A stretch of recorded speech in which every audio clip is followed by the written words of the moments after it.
Hola, bienvenidos a Papel y Plan.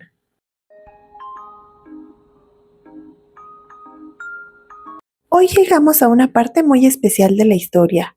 Dos capítulos intensos que cierran con fuerza y con muchos sentimientos encontrados.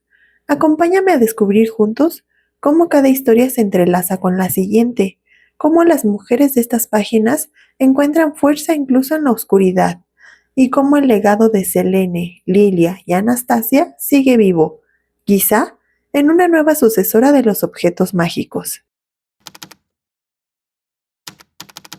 Desde aquella noche en que Lilia escuchó las vocecitas, algo en ella comenzó a cambiar. Durante el día todo parecía normal, pero al caer la noche la fiebre regresaba. Subía poco a poco hasta llevarla al delirio. En sus pesadillas, los recortes de periódico cobraban vida. Veía a las mujeres mutiladas, a las muertas levantándose de la zanja, y entre sueños seguía escuchando esas voces incomprensibles. A veces entre ellas alcanzaba a oír la voz de su madre, diciéndole que no tuviera miedo, que la luz de la luna roja la llenaría de poder.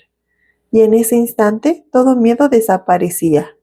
Volví a sentir su perfume, su presencia, hasta que el sol entraba por la ventana y todo parecía un sueño. Como médico, intentó explicarlo con ciencia. Se hizo estudios, habló con colegas, pero nada podía explicar lo que le ocurría. Durante el día seguía leyendo el diario de su madre. Ya casi al final, Selene confesaba haber descubierto quién estaba detrás de las desapariciones de mujeres y niñas de los últimos tiempos. Decía que había recibido en la puerta de su casa una caja llena de fotos y videos, con documentos que probaban la complicidad de personajes influyentes, políticos, empresarios, gente poderosa implicada en la trata y el crimen organizado. Mencionaba que tan solo describirlo se llenaba de pavor. También contaba que todos ellos participaban en ceremonias horribles.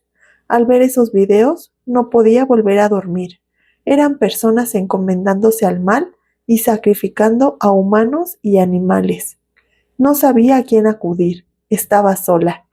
Las llamadas anónimas comenzaron a llegar, siempre a medianoche, siempre con la misma palabra, calladita. Mandó copias de la evidencia a un amigo de Amnistía Internacional, pero nunca llegaron. Cuando decidió decirle a sus compañeras de la asociación, todas las casas fueron allanadas, buscando la evidencia, y decidió no decirles nada por su propia seguridad.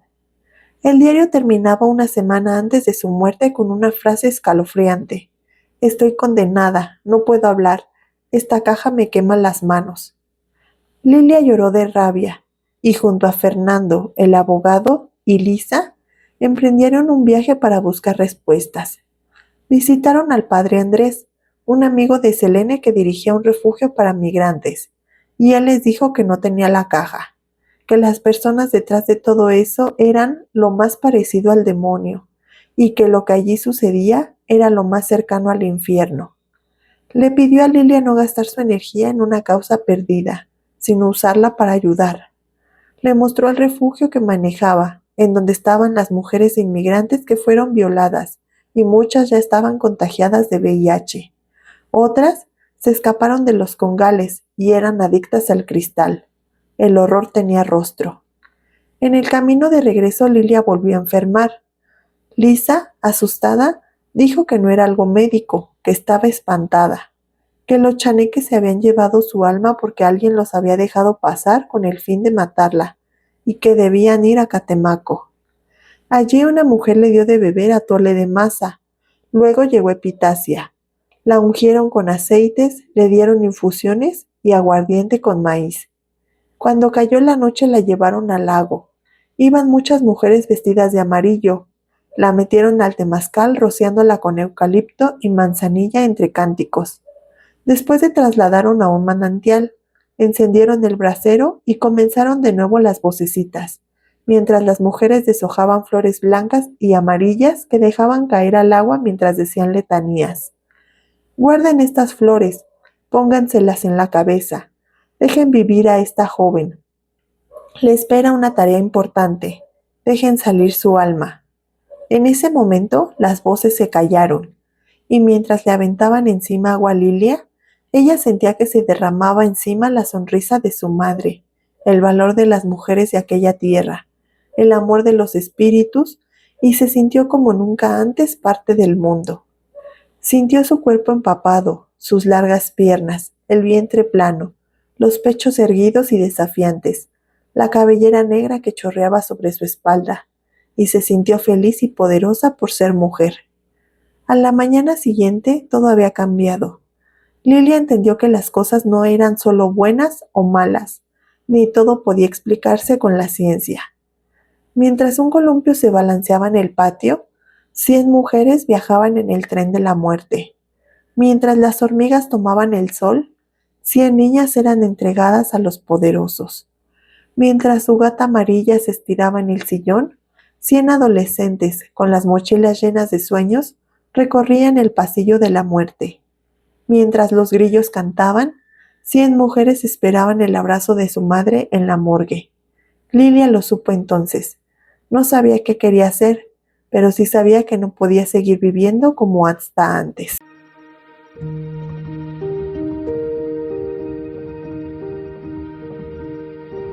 La primera vez que leí el contenido de la caja, esa que terminó por condenar a Selene, sentí una mezcla de impotencia, de ira y de lágrimas contenidas, porque más allá de ser ficción sabemos que es una realidad. Sabemos que los poderosos del mundo están coludidos en las peores miserias de la existencia humana, y duele reconocerlo. Duele saber que esto no es solo parte de un libro, sino una historia que se repite todos los días, en distintos rostros, en distintos cuerpos, en distintas mujeres. Y luego llega esa parte del ritual para salvar a Lilia. Estoy convencida de que algo así existe. Hay cosas que simplemente no se pueden explicar con ciencia, ni con religión. Hay un plano espiritual, ancestral que nos conecta, y me da esperanza ver cómo Lilia es rodeada por mujeres sabias, mujeres de conocimiento que la sanan con amor, con energía y con fe. La frase "se sintió feliz y poderosa por ser mujer" me atravesó el corazón, porque así me siento también, feliz y poderosa. A pesar de los peligros que enfrentamos, de las injusticias que aún nos rodean, sé que somos el ser más maravilloso y fuerte sobre la tierra. Y no podemos seguir sintiéndonos menos. Somos poderosas, y es momento de recordarlo siempre, de abrazar esa fuerza y de usarla para cambiar lo que podamos, aunque sea un pedacito de este mundo. ¿Y a ti? ¿Qué emociones te generó conocer el contenido de la caja y el destino de Selene? ¿Crees que en realidad hay verdades tan oscuras que son silenciadas por el poder? Y por último, ¿hasta qué punto la justicia puede alcanzarse cuando quienes deberían impartirla son parte del problema? Anastasia nació en Coatepec, en una familia acomodada. Sus padres eran dueños de La Azucena, una enorme tienda muy conocida, y de una finca de café y naranjos. Durante su infancia no le faltó nada, hasta que a los 7 años llegaron los rumores de guerra. Carranza había tomado el puerto de Veracruz, y los zapatistas merodeaban la región. Don Teodoro, el padre de Anastasia, estaba preocupado porque la mercancía básica era incosteable con la inflación por la situación de las guerrillas, así que la gente ya no compraba los artículos que no eran básicos y que él había adquirido en dólares como mercancía importada. A los 10 años Anastasia conoció el hambre, y sus padres empezaron a hablar de pedirle prestado a don Marcelino a cuenta de sus tierras. 7 años después, no habían podido cubrir el préstamo que les hizo, y su padre le pidió a Anastasia considerar algún pretendiente, porque estaban en fuertes problemas económicos. Así fue como Anastasia aceptó comprometerse con el hijo de don Cayetano Sánchez, que pertenecía a una buena familia. Samuel, su prometido, era muy caballeroso y amable, pero el destino cambió drásticamente cuando 2 meses antes de su boda, Samuel se cayó de su caballo muriendo desnucado. Después, la crisis mundial desplomó el precio del café. Las cosechas ya no alcanzaban ni para pagar los intereses, y don Marcelino terminó quedándose con casi todo. Don Teodoro murió de un infarto, consumido por la tristeza. Su madre, desesperada, Fue a pedirle ayuda a don Marcelino, y él le ofreció comprar lo que quedaba, pero por una cantidad ridícula. Antes de irse le susurró a Anastasia que fuera a su despacho el jueves, que ella podía salvar a su madre. Fue así como acordaron que a cambio de una relación íntima, don Marcelino le daría el mejor precio por sus propiedades, 10,000 pesos más de lo acordado en un fideicomiso para que no les faltara nada, que era una suma considerable para vivir cómodamente, y una casita en la calle de Zamora. En una ocasión le regaló también una finca de café en Zoncoancla, extendiéndole el título de propiedad. 2 años después murió su madre, y al poco tiempo falleció también don Marcelino. Pero cuando él murió, todo desapareció. Los documentos eran falsos, el fideicomiso nunca existió, y el hijo mayor lo echó a insultos. Embarazada, sin casa ni dinero, buscó trabajo hasta que la contrataron en el galerón de las escogedoras de café. Al principio le daba vergüenza, pero con el tiempo encontró en esas mujeres un refugio. Ahí, además de encontrar la manera de sostenerse a ella y a su hijo, encontró un grupo de mujeres que la apoyó cuando más falta le hizo. Pasaron a su lado la cuarentena, le llevaron caldo de pollo y atole para que se repusiera rápido, así como ropa y pañales para la criatura. En las 12 horas de jornada, la criatura era amamantada por su madre mientras trabajaba, y si lloraba, cualquiera de sus compañeras lo mecía y le cambiaba los pañales. Pasaron los meses y un día el pequeño bebé enfermó del pecho a causa del frío y la humedad. Todas las mujeres cooperaron para pagar el médico, pero la criatura no sobrevivió. Anastasia no podía creerlo. Siguió meciendo en sus brazos el pequeño cuerpecito de su hijo muerto, y cuando llegó el cajón que habían comprado entre todas, se escucharon sus gritos lastimeros que conmovieron a todos los vecinos. En el velorio Anastasia se arrancó las ropas, y gritando contra Dios, le pidió llevársela a ella también. Frente a la tumba de su hijo, juró venganza. Fue entonces cuando Soledad, una de sus compañeras, la llevó con Lorenza, una mujer sabia, guardiana de las tradiciones, conocedora de los secretos de la tierra. Lorenza le dijo que el equilibrio había sido roto y que el mal debía repararse. Le pidió acompañarla el primer viernes de marzo para recoger las hierbas y pedir permiso. De regreso a casa, Soledad le contó que Lorenza era la guardiana de las tradiciones. Era la última de la estirpe y podía convertirse en animal cada vez que quería. Curaba huesos rotos, sanaba mordeduras de serpientes y convocaba tempestades. El 28 de febrero llegó Anastasia muy temprano, y Lorenza le pidió tomarse un bebedizo que era la mezcla de 14 raíces para que no las mordieran las culebras en el cerro, y emprendieron su camino. En el trayecto Lorenza le dijo que todos los actos de su vida la habían llevado hasta ese momento, que uno no escoge su destino, y que aunque no lo entendiera, ella estaba ahí por algo, que la gente que le hizo daño rompió el equilibrio y perturbó el orden sagrado, que ellas solo eran instrumentos para restaurar ese orden. Le dijo que lo que estaba a punto de vivir solo le era permitido saber a un par de personas, y ella era una de ellas. Lo supo el día en que fue a su choza, y por eso aceptó ayudarla. Llegaron hasta una gran cascada, y Lorenza sacó el puñal mitológico.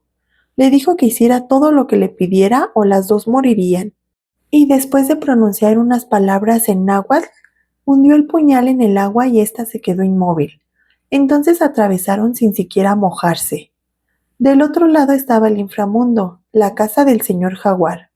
Escucharon voces, susurros de los chaneques, pero Lorenza la advirtió: no los escuches o se llevarán tu alma. Frente a una laguna, Lorenza le dijo que ahí vivía el encanto. Entró sola en una lancha y pidió permiso para el trabajo. Al volver le explicó que el permiso había sido concedido. Bajo la luz de la luna roja, Lorenza envolvió muñecos de cedra que representaban a los hombres que destruyeron a Anastasia, y también sus hijos y los hijos de sus hijos, junto con tierra, huesos, sal y maíz. Así selló la maldición. Regresaron a la choza y Anastasia le preguntó cómo le iba a pagar. Lorenza respondió que cuando recuperara sus cosas, ella la iría a buscar, y esa fue la última vez que la vio. Las noticias llegaron rápidamente. Los Pérez Omellera perdieron toda su cosecha de piña.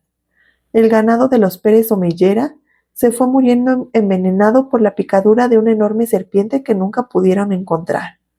Los naranjos de los Pérez Omellera se contagiaron de la enfermedad de la tristeza y se perdieron todos. Los cañaverales de los Pérez Omellera se incendiaron y quedaron reducidos a cenizas. En las casas de los Pérez Omellera fueron vistos extrañísimos animales, y años más tarde se encontraron enterrados muñecos de cera mezclados con sal, tierra, huesos y semillas aguzanadas. El hijo mayor de don Marcelino se mató en un accidente, y su hermano se ahorcó. El nieto de don Marcelino murió ahogado en el estanque de su casa. La viuda, desesperada, habló con una famosa adivina quien le dijo que tenían encima una poderosa maldición por una injusticia que habían cometido y que no cesaría hasta que la injusticia fuera remediada, que había papeles ocultos en una caja de terciopelo verde. Un día de septiembre llegó hasta Anastasia, el hijo menor de don Marcelino, quien le comunicó que debido a un penoso error de traspapeleo, se encontraban ocultos varios documentos que la acreditaban como dueña de diversas propiedades. Anastasia se sentó para no caerse, y deseó que la maldición no alcanzara a ese gentil muchacho, que tenía la mirada distinta al resto de su familia. Su vida cambió a partir de entonces. Les entregó íntegra la renta de la casa de Zamora a sus compañeras para que la repartieran entre las más necesitadas, y se instaló en su finca de café. Fue a buscar a Lorenza, pero su choza ya no estaba. Era como si nunca hubiera vivido ahí. Pasaron muchos años, y cuando Anastasia ya tenía 60, llegó una mujer humilde diciendo que tenía el recado de una amiga. Sacó de su bolsa un bultito y se lo entregó, diciendo que se lo mandaba a Lorenza. Era el puñal, el espejo de obsidiana, las velas de cera, collares de ambas y un pergamino con un doble círculo, además de un saquito rojo con semillas de maíz.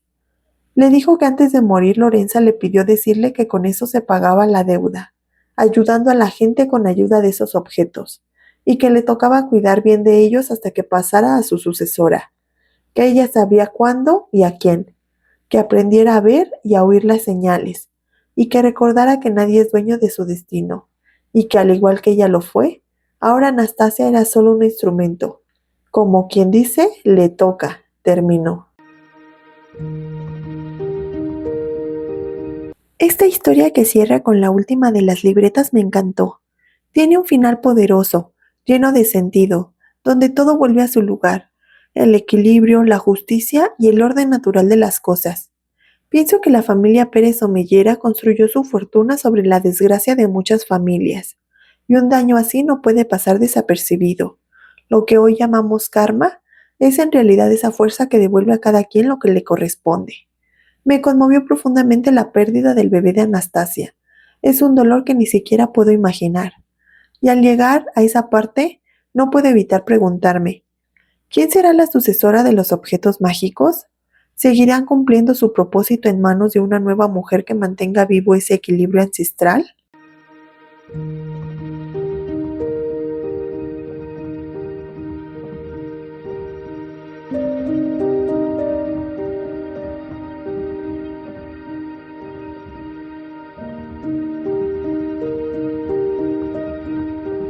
Y así llegamos al final de estos 2 capítulos, pero recuerden que todavía nos queda el último capítulo del libro. Si les ha atrapado esta historia, no pueden perderse la obra completa de Celia del Palacio, Las Mujeres de la Tormenta. Lo que aquí hemos compartido es solo un resumen, una pequeña ventana a la grandeza de su trabajo como historiadora de México. Les aseguro que leer el libro completo es completamente otra experiencia. Más detalle, más emoción y una visión única de esas historias que no se olvidan. Así que no esperes más, corre por tu ejemplar y nos vemos en el próximo video para descubrir juntas el cierre de esta historia tan poderosa. ¡Adiós!